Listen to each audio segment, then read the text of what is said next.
William Ruto now says the withdrawal of Finance Bill 2024 will have severe consequences. The president says besides borrowing in excess of 1 trillion shillings, the country will have to forego planned projects and have major cuts in county and constituency funding. Now, while confirming that 19 people were killed during the protests, the president said those suspected to be behind destruction of business worth 2.4 billion shillings will be arraigned in court starting tomorrow.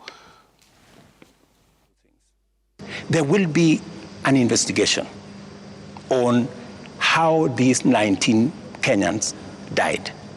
There will be a clarity, an explanation for each and every one of them. I have told you one situation where somebody accosted the police, took over the firearm, started to shoot at people, endangering the lives of many other Kenyans. He was shot by the police.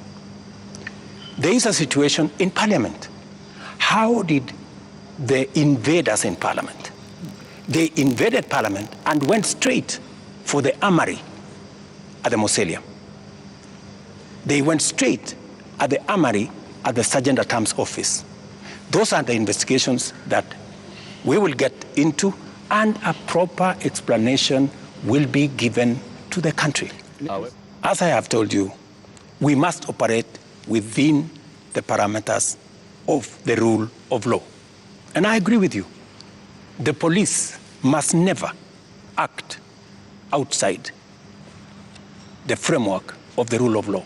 They must do that which only the Constitution and the law allows them to do. And it is very clear that any operation of the police outside the parameters of the law, the police will be held to account.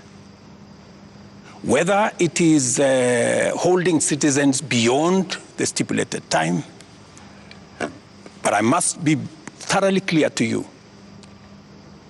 When police arrest somebody, there is a constitutional timeline which they are allowed by the law to hold that person. 24 hours. That does not amount to an abduction. 24 hours. In my opinion. A case in point.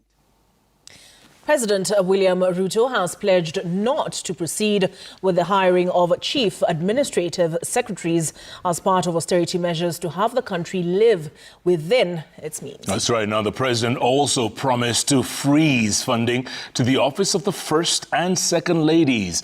The president called on Kenyans to watch measures, and he will soon take to turn around the country.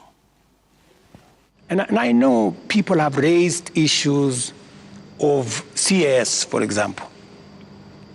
I deliberately, even after Parliament had approved the position of CAS, I have not appointed any CAS because I realized that we were in a situation that we could not. And no CAS will be appointed until we have an economy that can support more opportunities.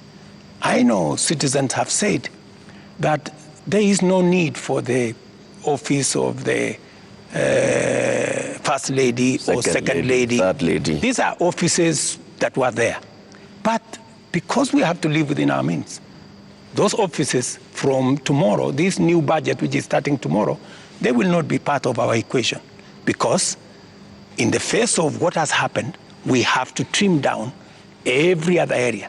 And in fact, not just those, many other spaces are going to be trimmed down to reflect the new reality, especially after the finance bill was taken down by myself. When I said we take this down, we are going to cut our clothes.